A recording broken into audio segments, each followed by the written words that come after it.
Setelah mendapatkan banyak masukan dari para menteri, para ahli kesehatan, dan juga para kepala daerah, saya memutuskan untuk memberlakukan PPKM darurat sejak tanggal 3 Juli hingga 20 Juli 2021, khusus di Jawa dan Bali.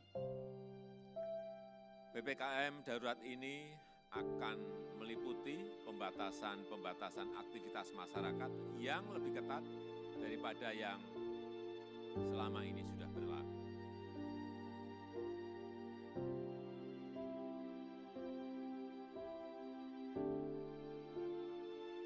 Nama saya Ahmad Ruji, asli dari Madura, datang ke Malang sebagai penjual sate. Nama saya Sunario dari Gunung Kawi. Merantau, ini namanya bukan merantau sih, cuman pindah kerja ke Pakesaji. Sekarang juga ngontrak di Pakesaji. Nama saya Akis, jualan ayam geprek dari udah dapat 7 bulanan aku. Nama saya Miftah Farid. Saya dari Tasikmalaya ke Malang merantau baru 4 tahun sih di sini. Sebelum pandemi dulu itu ya lumayan mas, buat sendiri bersih gitu ya,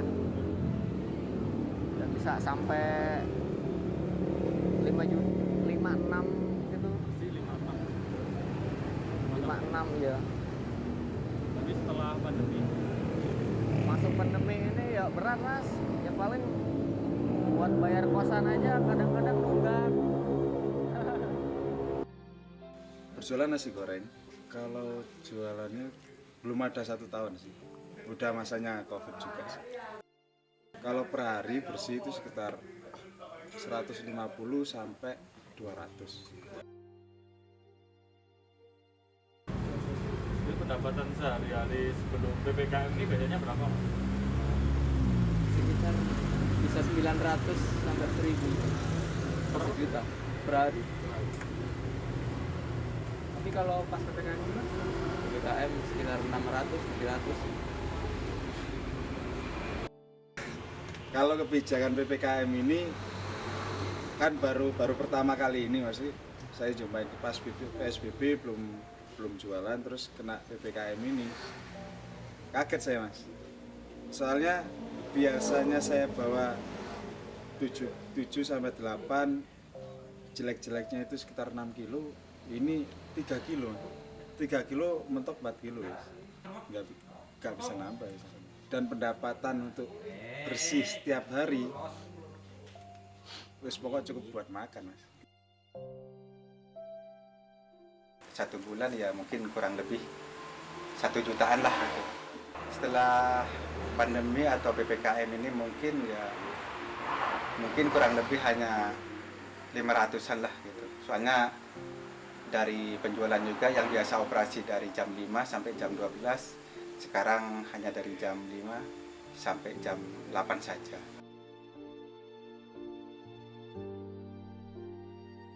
Berarti sempat kena penertiban sama Satpol PP ya? Sering mas, Sering ya? sering aku. Sampai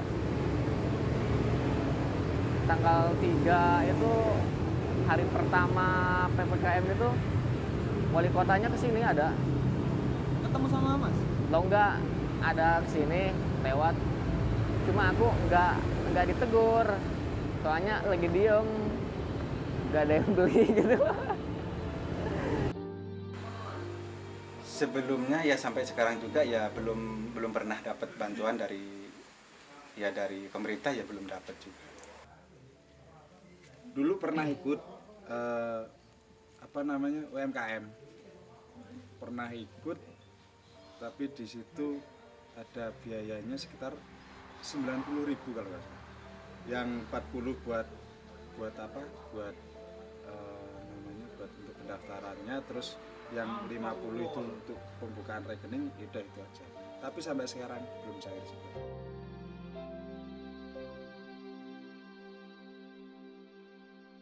Kalau penertiban itu ya ada sih, cuman ya penertibannya cuman ya peringatan agar kalau misalkan penjual-penjual yang biasa di operasi di pinggir jalan ya jam 8 malam sudah harus tutup gitu. Pertama saya dapat teguran sudah ada bahasanya, sudah ada kekerasan sedikit dalam artian bahasa. Saya hanya jawab seperti ini. Ya masalahnya saya juga nafkahi keluarga, Pak. Beliau-beliaunya langsung minta, saya dari pagi sampai sekarang belum istirahat. Malah minta-minta, loh, apakah harus seperti itu? Apakah harus jadi premanisme? Enggak harus kan, Mas. Kita juga bisa kok ngomong baik-baik. Sebetulnya kalau misalnya kayak aturan seperti itu mungkin ya kurang paham juga. Tapi kalau misalkan menurut saya mungkin ya itu ya kurang baik juga kalau misalkan kayak lampu juga dimatiin, ya jalan juga ya kayak jadi gelap. Mungkin ya bisa rentan bahaya. Tapi kalau misalkan dari segi penjualan ya mungkin ya berkurang juga. Karena memang kondisinya jadi gelap begitu. Mungkin kurang puas lah gitu. Kalau misalkan kayak aturan seperti itu mungkin kurang puas. Karena memang misalkan kayak yang penertiban kayak di kondisi malam ditertibkan, tapi kalau misalkan kayak siang itu tidak ditertibkan sama saja kan gitu. Gimana sih? Nggak usah PPKM, nggak apa-apa gitu kan. Nggak usah PPKM. Soalnya menurunkan omset ya. Turunkan omset juga ya. Ya kalau misalkan ada PPKM ya